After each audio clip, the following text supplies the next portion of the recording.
You got blasted. Everybody do know is gonna get lasted.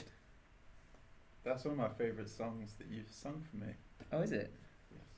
Oh, well, it's an honor even. Hello everybody. Hello, welcome to another episode of Pajas, Hello. Pajas, and with your host Iggy, and we are continuing today the part two of the last episode of Pajas that was recorded with Eben. Hello. Yeah, Eben is back. I'm And the back. reason why we had that like pause in between these two episodes is because, well, actually no, the reason why I split this episode in two was because we had to go have a coronavirus test.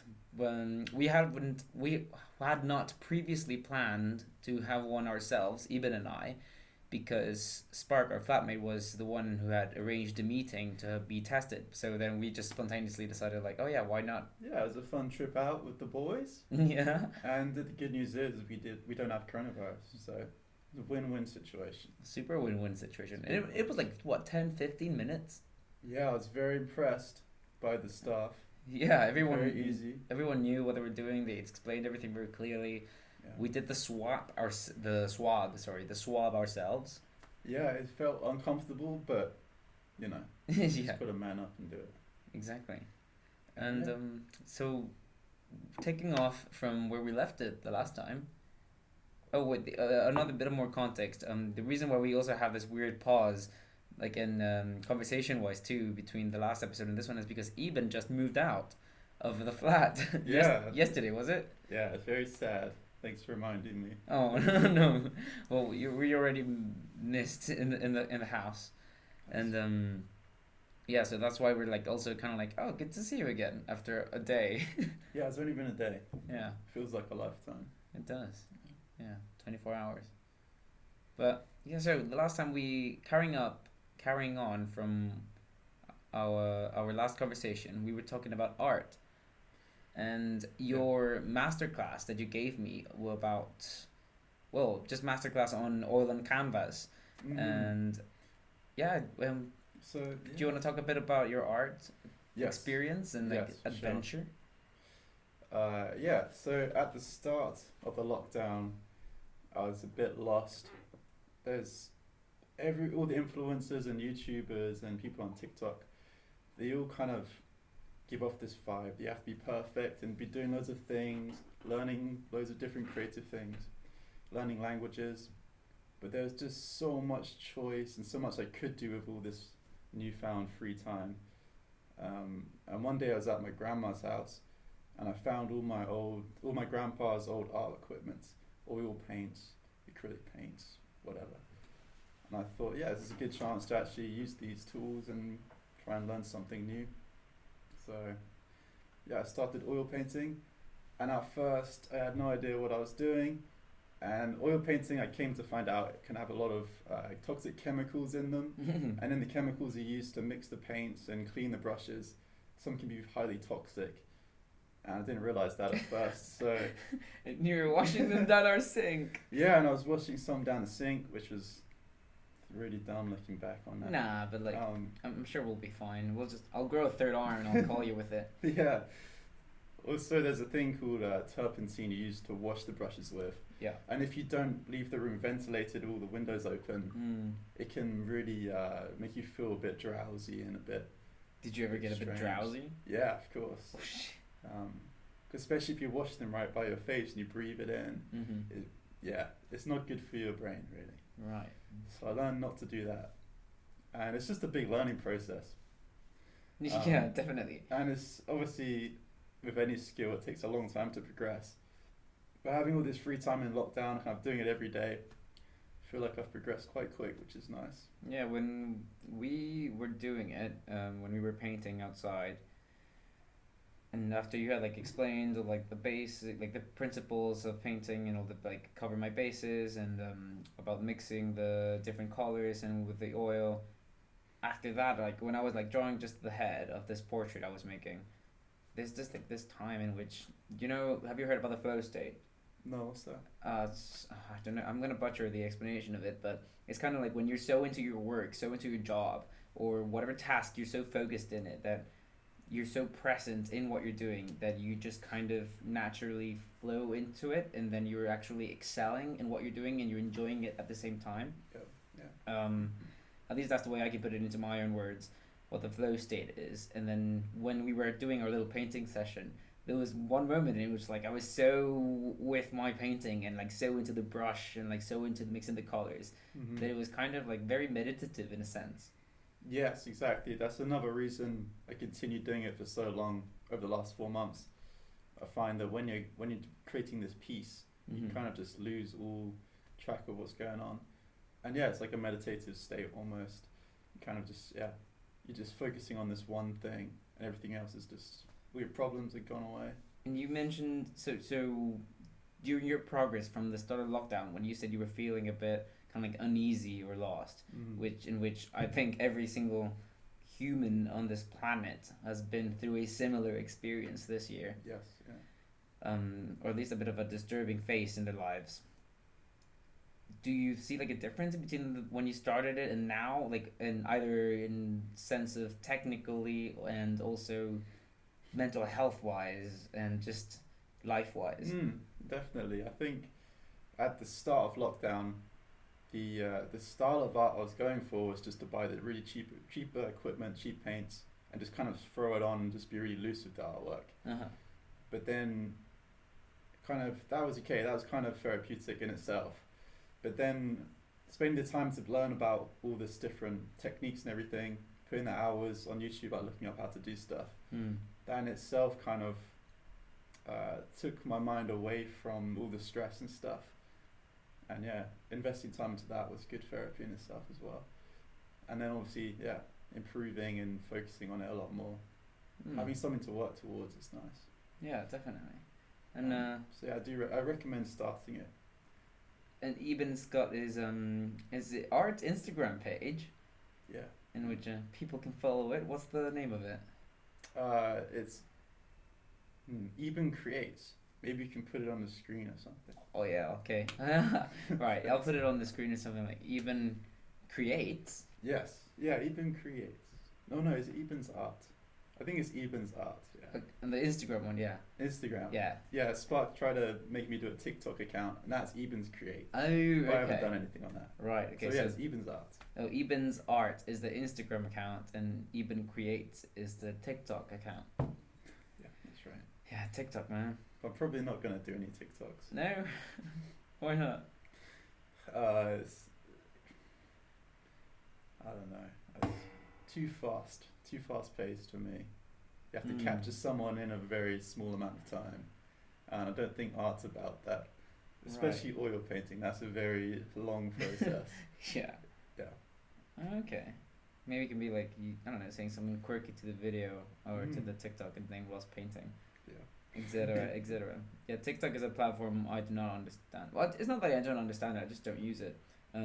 Because I have a bad like relationship with social media, at least in the past. Like I was so kind of like addicted to it. Kind of like I used to check it constantly, and every time I used to upload a story to Instagram, for example.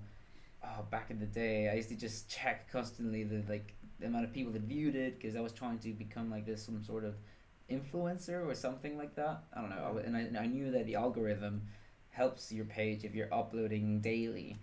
And if you use the hashtags and all that marketing strategies, and you kind of have, well, at least in my case, I kind of had this fake idea or this fake realization that if I just kept doing that as much as I could and constantly, maybe yes, someday it would have pumped into success or like exploded into popularity, but it was just so draining and so negative and self like putting down. Yeah. Yeah. It's kind of like your whole life revolves around it eventually. Oh, just dude. trying to get likes and people loving your stuff. And, yeah. And it's unhealthy in a way.